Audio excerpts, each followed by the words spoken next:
अगर किसी को सेक्स में मज़ा आता है, किसी को नशे में मज़ा आता है, तो उसके लिए वो भी भगवान है आचार्य। परेशान हो क्या सही गलत, क्या सत्य असत्य मिथ्या, कुछ भी नहीं है, कुछ भी नहीं है आचार्य। जरा अनुभव करिए, वो सुअर अपने कीचड़ के लौटने में कितना मग्न है आचार्य। तो ईश्वर है, फिर क्यों आपको अपनी चीज़ सबके ऊपर थोपनी है? बताइए, अगर दुख नहीं होता तो सुख की अनुभूति मैं कैसे करूं? अगर भटकाव नहीं होता तो मैं स्थिरता की अनुभूति कैसे करूं? ईश्वर की बनाई हुई है, ये भी उसी ईश्वर की है, कामुकता भी उसी ईश्वर की है, नशा भी उसी ईश्वर का है। आचार्य जब सामाजिक मुद्दों पे बात करते हैं, मैं उनकी बहुत सी बातों से सहमत होता हूँ। जैसे कि जो अभी महिलाओं के ऊपर अत्याचार हो रहा है, उसे लेकर के जो आचार्य ने बातें करी थी, ओलंपिक्स को लेकर के जो आचार्य ने कहा था। लेकिन जब आचार्य पर्सनल और इंडिविजुअल बात करते हैं, उन बातों से मैं आचार्य की सहमत नहीं होता हूँ। आचार्य का कहना होता है कि जो भी माया, मोह, ममता, प्रेम, ये सारी आपकी केवल दिमाग की उपज है, ये केमिकल लोचा है केवल। अगर मैं आचार्य की भाषा में बोलूँ, आचार्य कहते हैं कि ये तो जानवर के समान है, क्योंकि माया, मोह, ममता और इमोशन, ये सारी चीज़ें जानवरों की प्रवृत्ति होती हैं। देह से लिपटना ये जानवर की प्रवृत्ति है, दैहिक तल पर जीना ये जानवर की प्रवृत्ति है। अगर हम इंसान होकर भी इसमें पड़े रहेंगे तो कैसे हम मोक्ष को, मुक्ति को पा पाएंगे? आचार्य का ये कहना होता है। आचार्य का कहना है जितने भी आपके रिश्ते नाते होते हैं, ये सब किसी ही काम के नहीं, ये सारी केवल आपकी दिमाग की उपज है। आपकी भावनाएं, आपकी इमोशन, आपकी ज़िंदगी का सबसे निचला स्तर होता है, ये आपके दिमाग से आते हैं। जी बिल्कुल सही आचार्य की बात है। लेकिन आचार्य जरा आप मुझे इतना बताइए, जो आप काम कर रहे हो, आपको ज्ञान से प्रेम है आचार्य, आप अपने ज्ञान मार्ग में शुरू से लगे रहे, आप उसकी तरफ आगे भी बढ़े, क्या ये चीज़ें दिमाग से नहीं आती हैं आचार्य?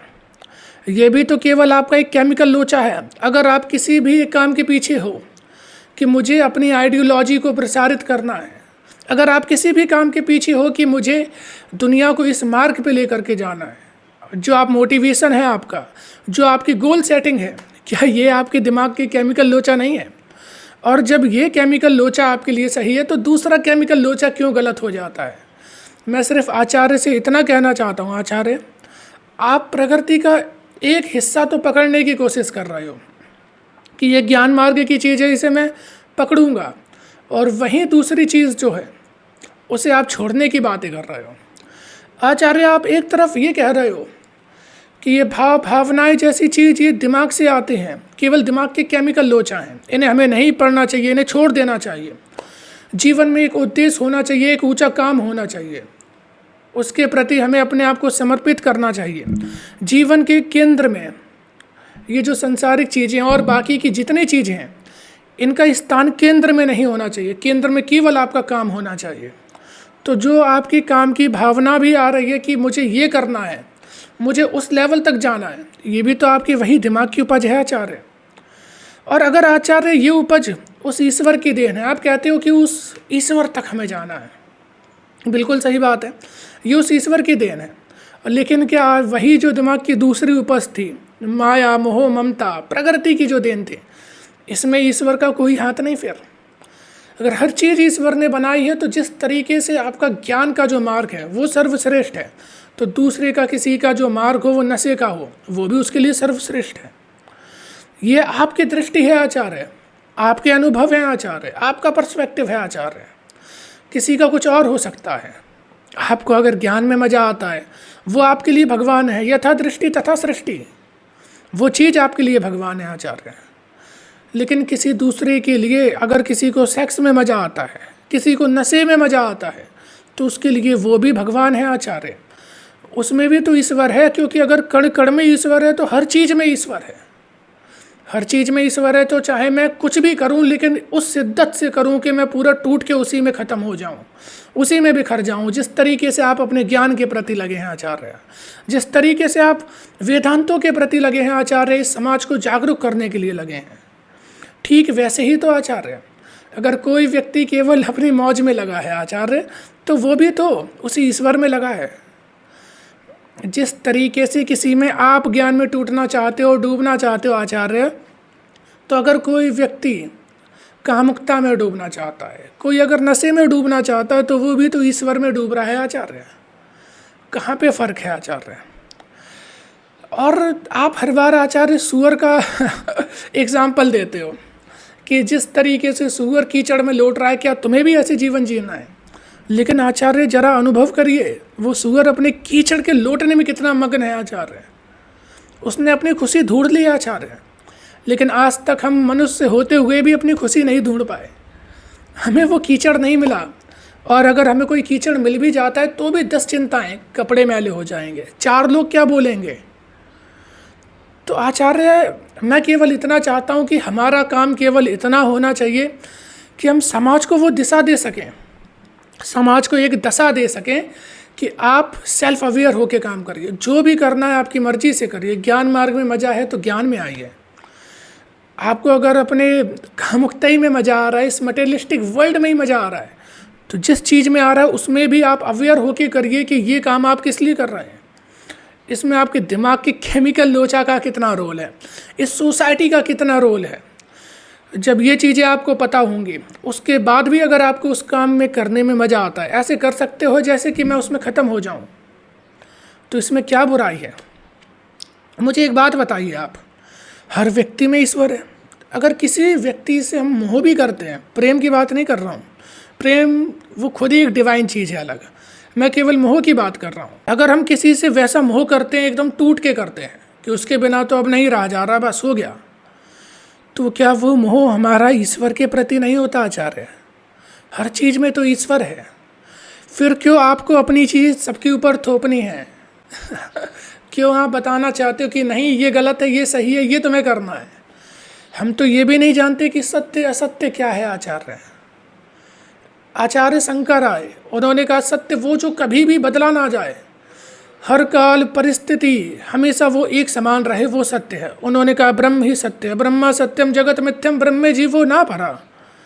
फिर आचार्य शंकर बोलते हैं हम ब्रह्मास्मि हम ही ब्रह्म हैं, कि हमारे अंदर की जो जीव आत्मा है वो कभी भी उसका परिवर्तन नहीं होता।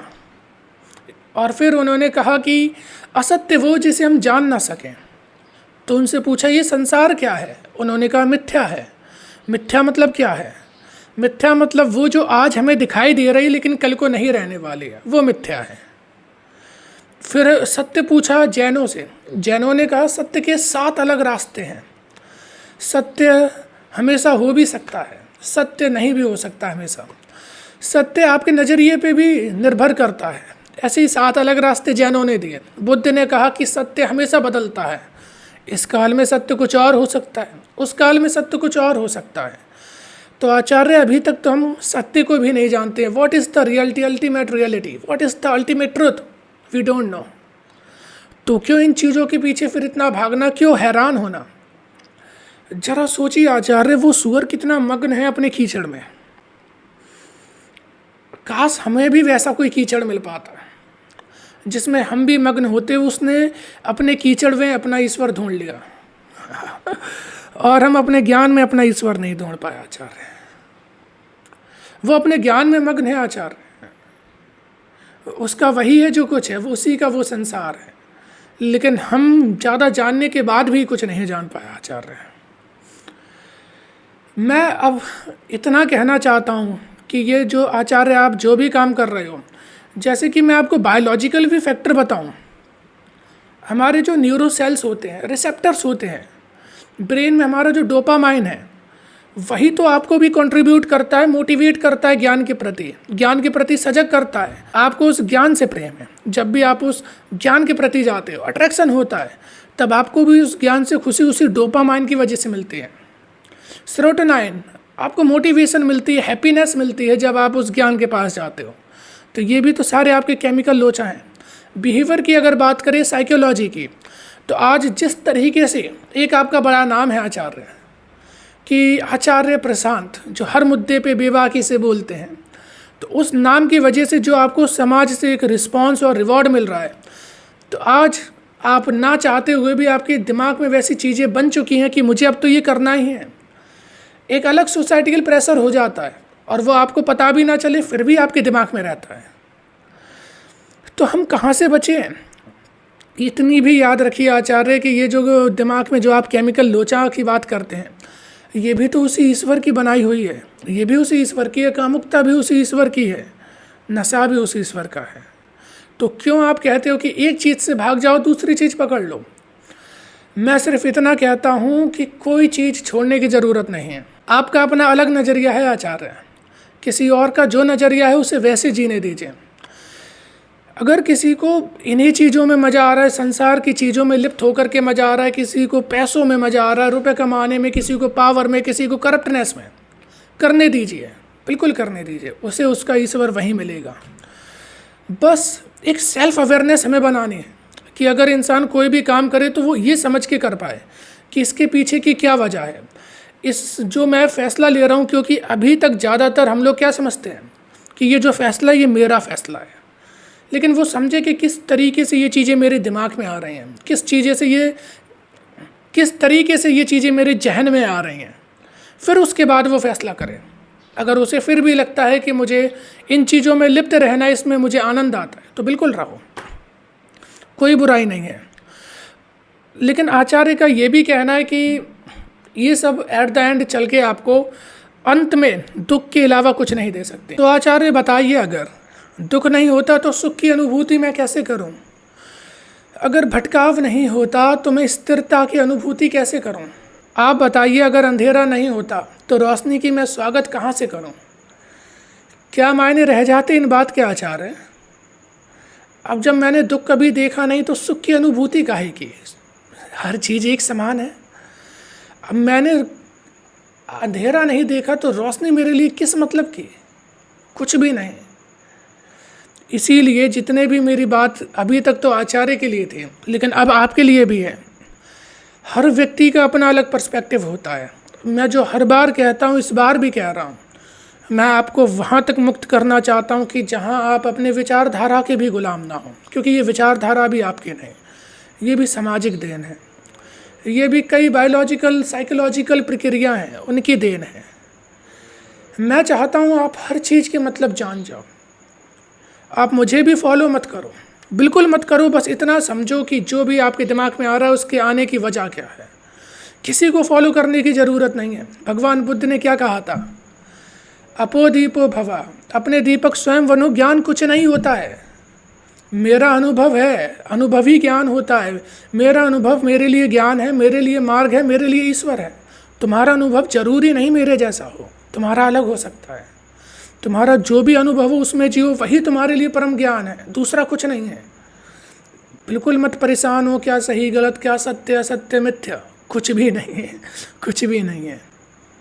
जैसे हो वैसे जियो, जिस चीज़ में आनंद मिले वो करो, खुल के करो, खुल के करो।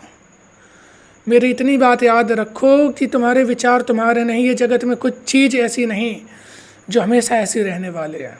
क्यों इतना परेशान होते हो? और कुछ लोगों के मैंने कमेंट देखे तो उनके जीवन में सच में बड़ा दुख है, और वो दुख इस वजह से नहीं है कि वो ऐसा काम में फंस गए हैं, दुख इस वजह से है कि अवेयरनेस नहीं है, उन्हें उसके पीछे का रीज़न नहीं पता, बस करते जा रहे हैं। तो मैं केवल तुम्हें वो कारण बताता हूँ, मैं तुम्हें नहीं बताऊँगा तुम्हें क्या करना चाहिए क्या नहीं। अगर तुम्हारे जीवन में मैं तुम्हें बताऊँ कि तुम्हें कैसे चलना है, कैसे उठना है, कैसे बैठना है, कैसे सांसें लेनी है, क्या काम करना है, तो तुम्हारा जीवन कहाँ हुआ? तुम तो फिर मेरे जीवन में जी रहे हो, मेरे विचारों में जी रहे हो। मैं केवल इतना चाहता हूँ कि तुम अपने विचार स्वयं बनाओ, अपने अनुभव स्वयं बनाओ, उसमें जियो, फिर देखो क्या मज़ा है। अगर बात सही लगी हो तो आगे भी अपने साथियों को भेजो, और ये बात आचार्य तक जरूर पहुँचनी चाहिए। धन्यवाद।